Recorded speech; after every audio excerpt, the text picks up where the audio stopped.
Welcome to the National Electrical and Communications Association and the Fair Work Ombudsman's electronic seminar for the Electrical, Electronic and Communications Contracting Industry Award 2010. My name is Oliver Judd. I'm the Employee Relations Manager for NECA, and I will also be your Fair Work Liaison Officer.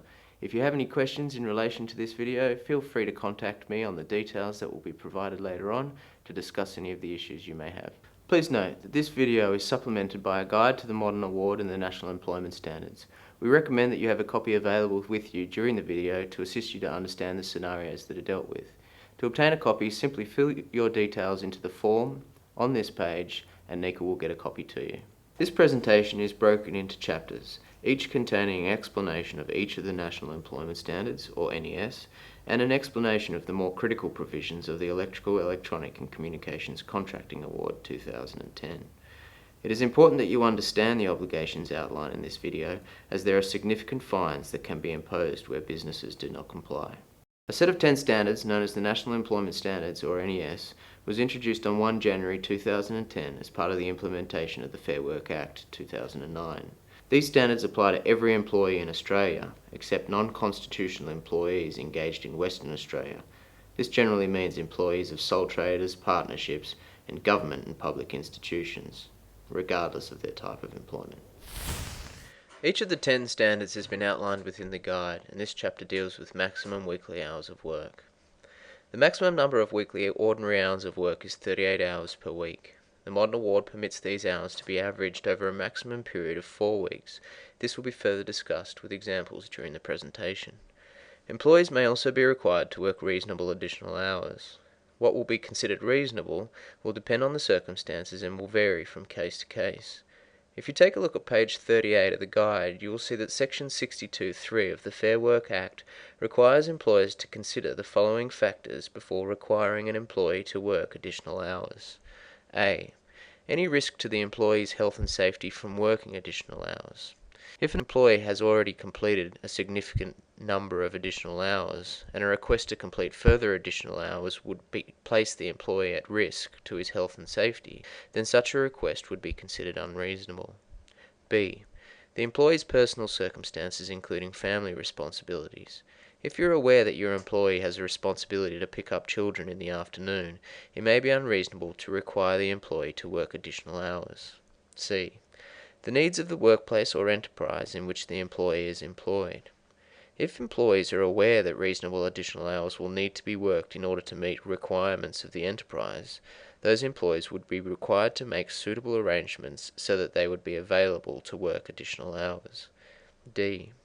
Where the employee is entitled to receive overtime payments, penalty rates, or other compensation for, or a level of remuneration that reflects an expectation of, working additional hours.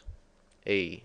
Any notice given by the employer of any request or requirement to work the additional hours. Advance notice will enable an employee to make proper arrangements, i.e., arrange for someone else to pick up their children from daycare. F.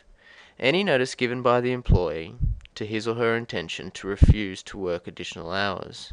If an employee notifies an employer in advance that they will have an engagement on a particular day, and that is accepted by the employer, it may be unreasonable to then require the employee to work. G. The usual patterns of work in the industry, or the part of the industry in which the employee works. In the construction industry, it is a generally accepted practice that employees will be required to work additional hours to meet project deadlines and requirements. Given that this will not come as a surprise to employees, there will be an expectation that employees would be required to work a reasonable amount of additional hours. H. The nature of the employee's role and the employee's level of responsibility. If a manager has responsibility for a project which has an imminent deadline for completion, it may be deemed to be reasonable to require that manager to remain at work until such time that the work has been completed. I. Whether the additional hours are in accordance with the terms of the Modern Award or an enterprise agreement that applies to the employee, or with an averaging arrangement agreed to by the employer and employee under Section 64 of the Fair Work Act. This refers to additional hours that may be required to be worked in order to facilitate a rostered day-off system. As you would be aware, when an employee is engaged on an RDO system, that employee may work up to 40 ordinary hours in some weeks, whilst also accruing hours to be taken as a paid day off at a later date in time. J. Any other relevant matter. Given the operation of this clause, it is essential that if an employee refuses to work additional hours, you should ask the employee why.